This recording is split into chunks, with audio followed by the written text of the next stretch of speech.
Roger, is this high noon to Count Dracula? If we're able to get this info out to people, are they blocking Trump's speech?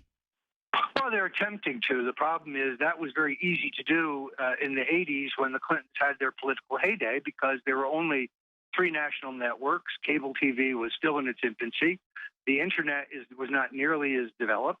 But today, consumers, in this case voters, have so much access to information that the true story of Bill Clinton's sexual assaults, and the fact that he's a sexual predator, and the fact that Hillary ran the cover up, and it was Hillary who directed the campaign to threaten and bully and intimidate his victims, is going to become public. The facts about the death of Vince Foster. By the way, I don't think he was murdered, but I do think she ordered his body moved. We're going to learn the facts about the Clinton slush fund, the so-called Clinton Foundation, which is, the largest international money laundering conspiracy in world history, Alex. This is maybe a $3 billion fraud now. So those kinds of blockbuster facts cannot be suppressed by a feeble, outdated, mainstream media. I agree with you. We're going to play that clip after you leave us here in a few minutes for folks that just tuned in. Part of the speech, what I think is the most powerful part. But isn't the establishment media filled with hubris, fueled with arrogance? Aren't they at risk of totally discrediting themselves and actually completely collapsing? I mean, the numbers show they've gone from 11 or 12% a few years ago in AP polls of the public trusting mainstream media to 6%. I mean, do they understand how they're really self-immolating? And could this election, for better or worse, for Trump, really be the demarcation point of the death of the dinosaur media? Well, it is conceivable, Alex. Never underestimate their arrogance and their belief in their own power. And sometimes they do not have a recognition that that power is dwindling. So they tend to mock what they can't understand, and they don't know that communications today is in the new age. They're savages. It's arrogance. Then secondarily, of course, they have fewer and fewer and fewer voters and listeners as media becomes less diffuse, and the less listeners and viewers they have, the less influence. Sure, and by savages, they're playing an old 70s, 80s, 90s disinfo game with just blatant lies, and they don't understand they're fighting in a 21st century theater. Well, and Trump understands how to garner publicity, free publicity in all mediums, in a way that no one in our lifetime knows how to do. He is the greatest showman who ever lived. And he's broken on through to the other side. Let's look at money then. I mean, obviously that's a problem. I mean, I don't see it as bad. He said, I'm not going to take big money. He wasn't really clear about it, but okay, he did that in the primary. No one's ever done that and won. He did it. But, I mean, it's not bad for him to raise money as long as he sticks to his platform, right? Well, I think a couple things. First of all, money is not going to decide this race, because no matter what Trump does, Hillary's campaign and the efforts of her wealthy patrons like Soros, they will always have more money. But hundreds of millions of dollars were spent against Trump in the primaries, and some well-crafted negative television ads were put up at velocities that should have an impact, but they simply haven't. The voters have wised up. So Trump needs enough money to be competitive. He doesn't need as much as she does, but he needs enough to fly the plane, to travel. He needs the tactical, to say she puts out a disinfo ad at 10 to 1. The truth trumps that, pun intended. He just puts out the truth to respond, and then that gives him the ability to beat her. Is that what you're saying? I am. I also urge anybody who's trying to understand the mind of Donald Trump to carefully watch his Twitter feed. He has said some things about globalism and Americanism this week, which I think are a signal to every patriot that he gets it. Amazing. I'm going to let you go because I know you're busy. You just ran over from Trump Tower back to the house before you go back over and in some meetings. But Roger Stone joining us, StoneZone.com. What was the other point during the break you wanted to make? There was one other thing you brought up. Well, Alex, I get many patriots keep asking me what is happening with the Cleveland rally. You will remember that this began as the Stop the Steal rally. You and I and others were booked to speak. And then after Trump wrapped up the nomination, we converted it to the American Unity rally.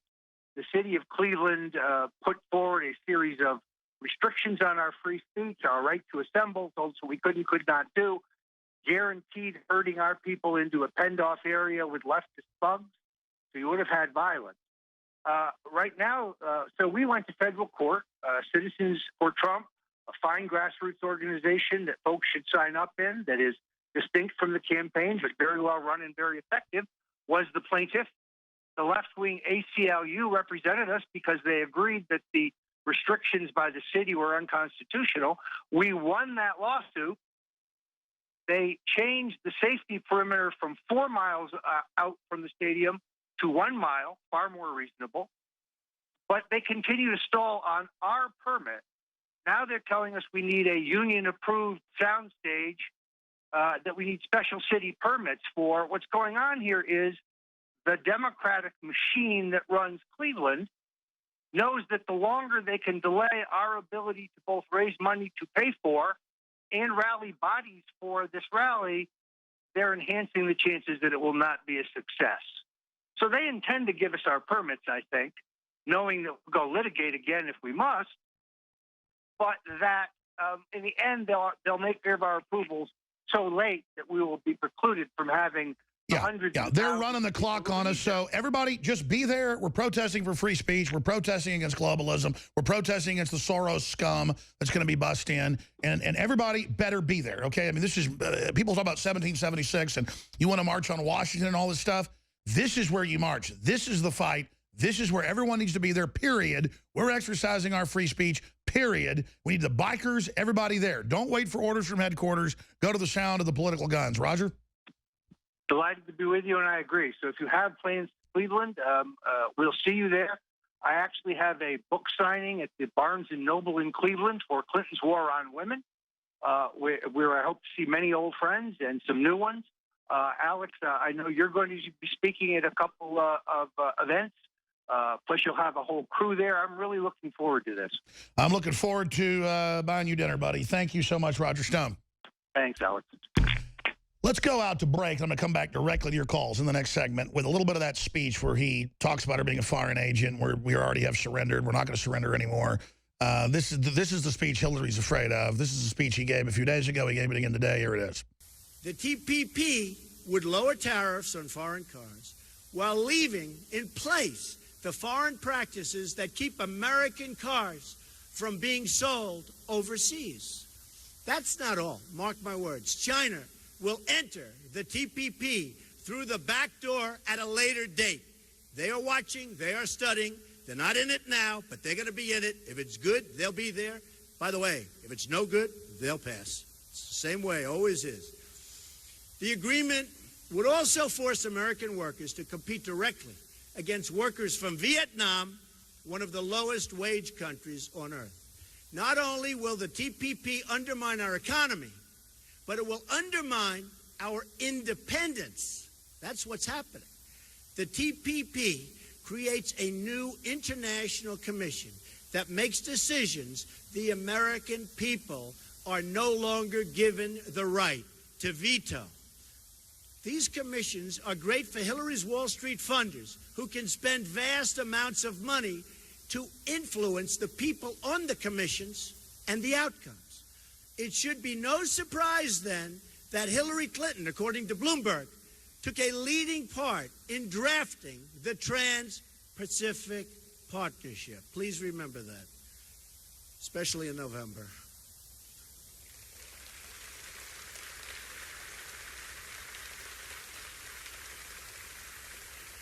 She praised or pushed the TPP on 45 separate occasions and even called it the gold standard. Hillary Clinton was totally for the TPP just a short while ago, but when she saw my stance, which is totally against, she was shamed into saying she would be against it too. And I will tell you, it was the same shame that she had recently, where she was sort of forced into saying radical Islamic terrorism, which she didn't want to say, but she was shamed into that one.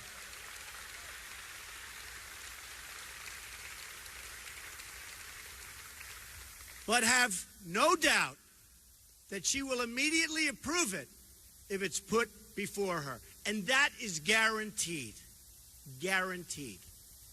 She will do this just as she's betrayed American workers for Wall Street and throughout her career, her whole career. She has betrayed the American worker. She's trying to put on a good front now. She will betray you again.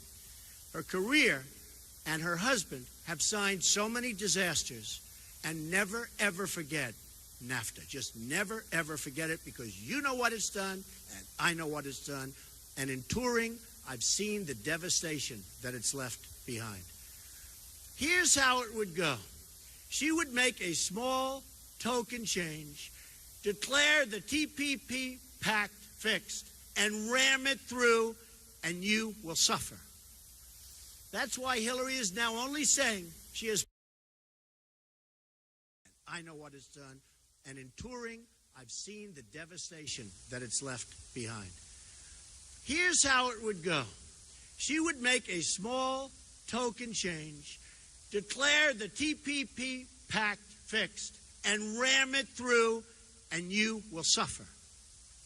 That's why Hillary is now only saying she has problems with TPP in its current form. You know what that means. That means like they'll make a little two-word change and she'll fix it and she'll feel great. But she says in its current form. She can rush to embrace it again, and she will at the earliest opportunity. If the media doesn't believe me, I have a challenge for you and Hillary. Ask Hillary if she's willing to withdraw from the TPP her first day in office and unconditionally rule out its passage in any form.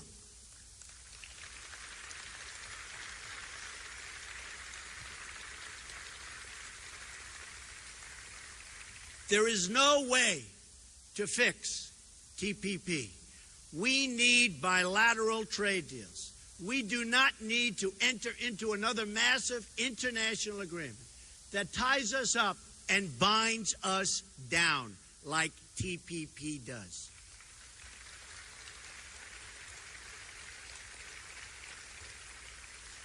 A Trump administration will change our failed trade policies, and I mean quickly.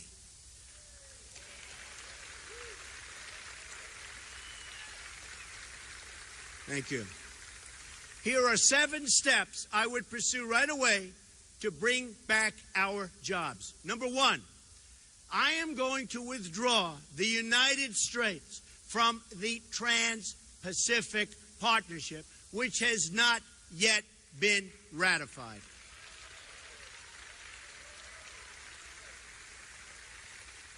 I'm going to appoint the toughest and smartest, and I know them all, trade negotiators to fight on behalf of American workers.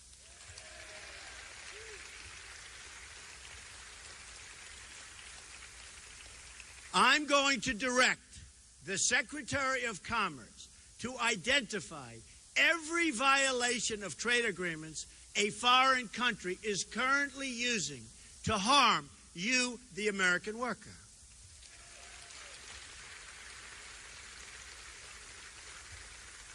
I will then direct all appropriate agencies to use every tool under American and international law to end these abuses, and abuse is the right word.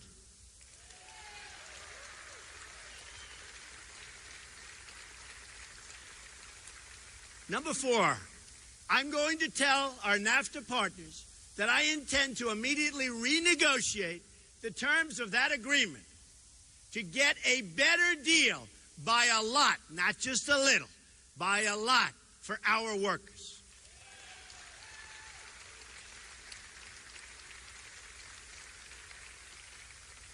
And if they don't agree to a renegotiation, which they might not, because they're so used to having their own way, not with Trump, they won't have their own way,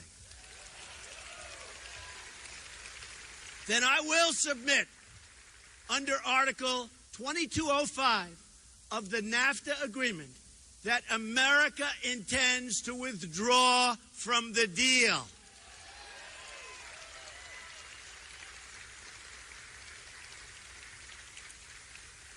Number 5, I'm going to instruct my Treasury Secretary to label China a currency manipulator, which should have been done years ago. Any country that devalues their currency in order to take unfair advantage of the United States, which is many countries, will be met with sharply. And that includes tariffs and taxes.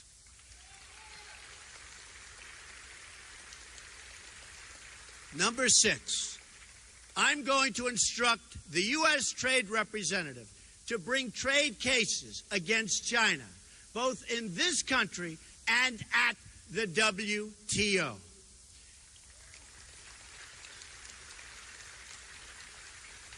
China's unfair subsidy behavior is prohibited by the terms of its entrance to the WTO, and I intend to enforce those rules and regulations, and basically, I intend to enforce the agreements for all countries, including China.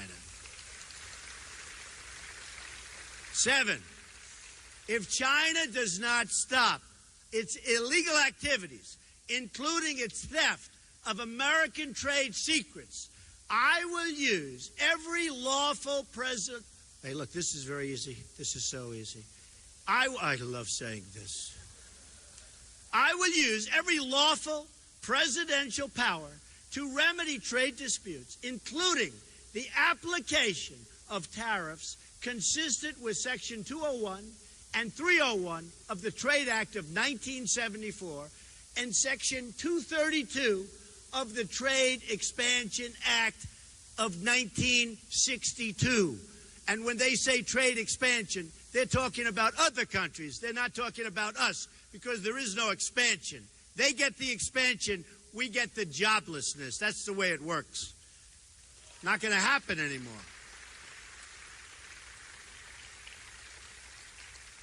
President Reagan deployed similar trade measures when motorcycle and semiconductor imports threatened U.S. industry.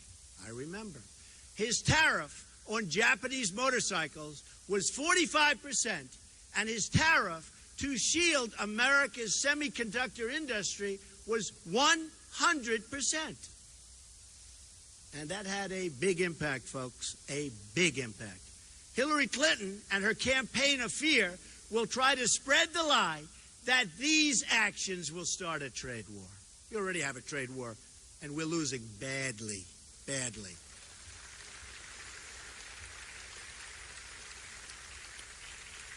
She has it completely backwards. Hillary Clinton unleashed a trade war against the American worker when she supported one terrible deal after another, from NAFTA to China to South Korea. It doesn't matter. No matter where she went, the American worker was hurt. And you will be hurt worse than ever before if she becomes president of the United States. That I can tell you.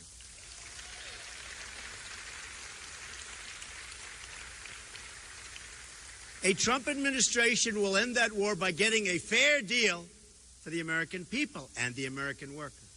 The era of economic surrender will finally be over. It'll be over. You're not going to see it anymore. Although I can't guarantee it, because after me, they'll probably start doing it again. But we will have 4 and maybe 8 great, great, great productive years, and we'll never go back, and we'll make sure we never go back.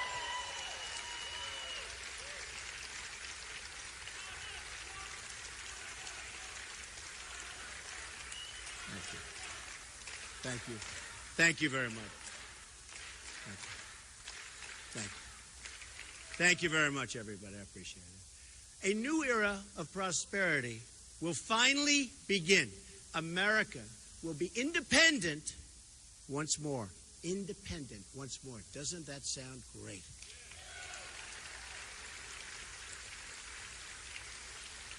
Under a Trump presidency, the American worker will finally have a president who will protect them and fight for them. We will stand up to trade cheating. Cheaters, that's what they are, cheaters. We will stand up to trade cheating. Anywhere and everywhere it threatens the American job.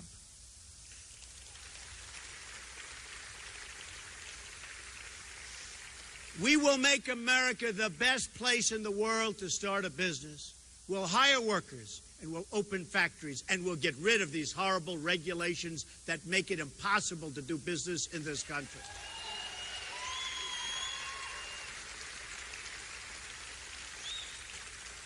This will also include massive tax reform to lift the crushing burdens on American workers and businesses. We will also get rid of all of these rules and all of these problems and all of the bureaucracy which are destroying, absolutely destroying our job creation capacity, which we used to be the best in the world, and now we're getting close to the bottom, folks. We're getting close to the bottom. Many people think that these regulations are an even greater impediment than the fact that we are one of the highest taxed nations in the world. We're also going to fully capture America's tremendous energy capacity. This will create for our workers, and that's what we want, for our workers, growth for our economy, and begin reducing our budget deficits, which are massive. Yearly budget deficits, massive.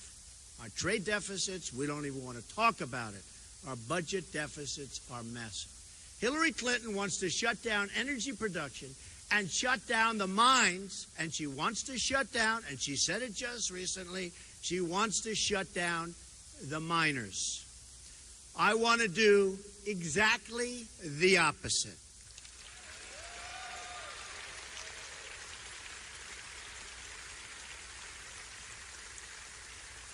A Trump administration will also ensure that we start using American steel for American infrastructure.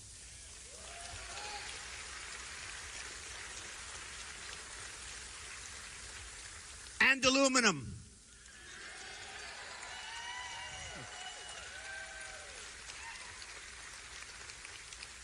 Just like the American steel from Pennsylvania that built the Empire State Building. That's what we're going to do. It built the Empire State Building. It will be American steel that will fortify America's crumbling bridges. American steel.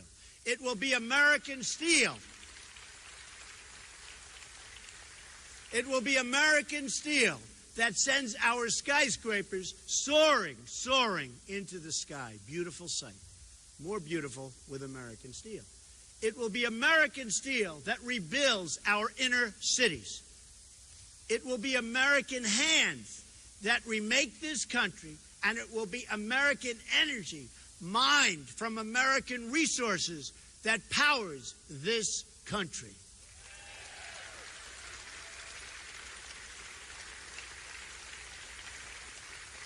It will be American workers who are hired to do the job.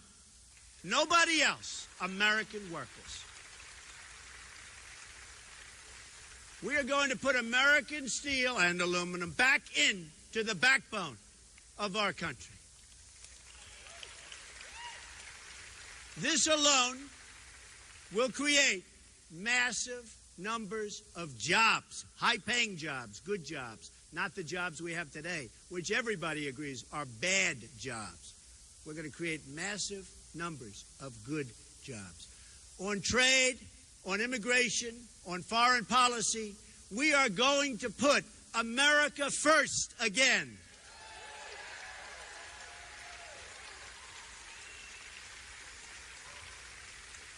We are going to make America wealthy again.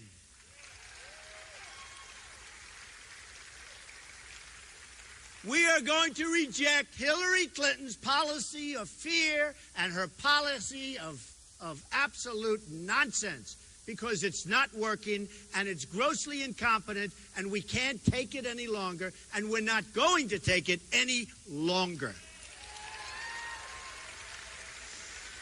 We are going to embrace the possibilities of change, but real change, not Obama change, real change.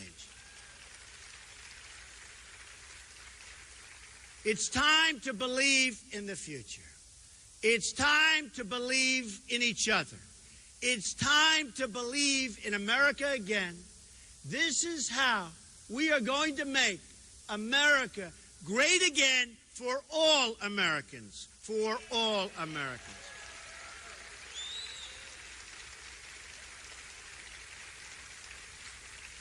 We're going to make America great again for everyone, greater than ever before. And I promise you, if I become president, we are going to be working again. We are going to have great jobs again. You're going to be so happy. You're going to be proud of your president. You're going to be proud, proud, proud of our country once again. Thank you very much. I appreciate it. Thank you. Thank you very much. I appreciate it. Thank you. Thank you very much.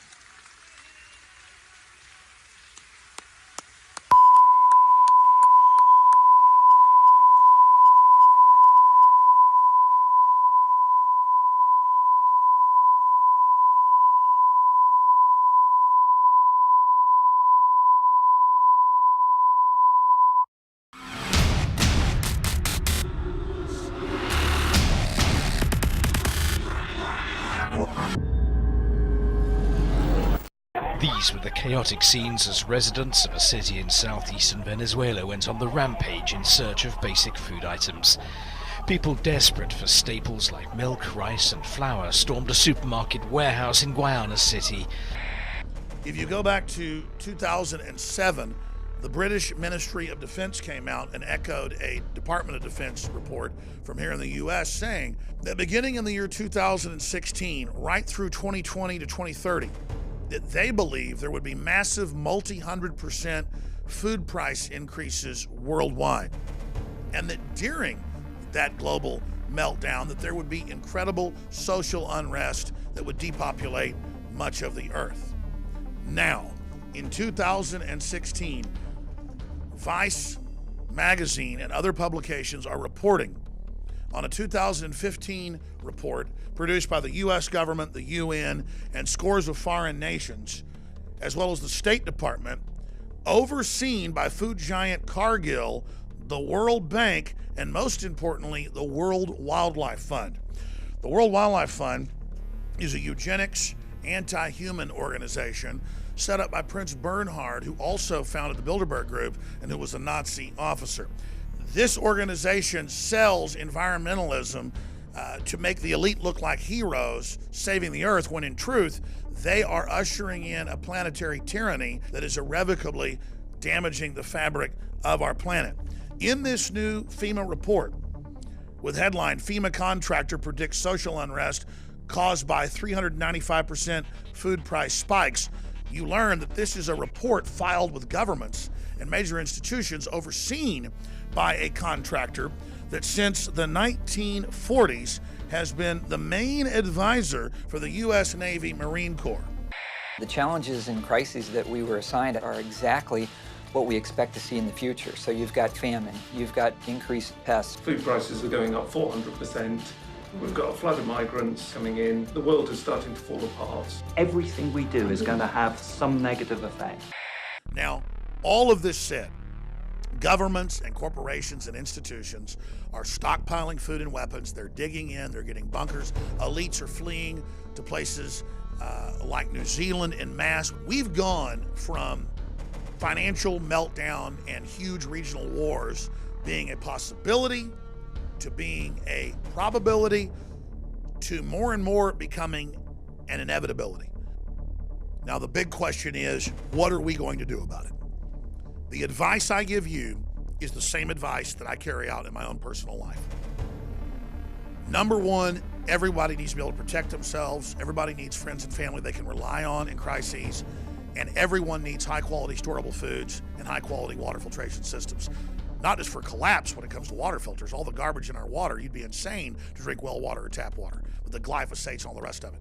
But we're offering the biggest wide spectrum sale ever on preparedness items, 20, that's the lowest savings, to 40% at InfoWarsStore.com. On InfoWars Select, high quality storable foods, the highest quality, the lowest prices, powered by My Patriot Supply. We also sell their food as well, their full spectrum. And all of their water filtration systems across the board, from gravity-fed systems like Alexa Pure and ProPure, to shower filters, to survival straws, you name it, it's all 20 to 40% off right through July 4th at InfoWarsStore.com. I know I personally am getting prepared. The warning signs are insane.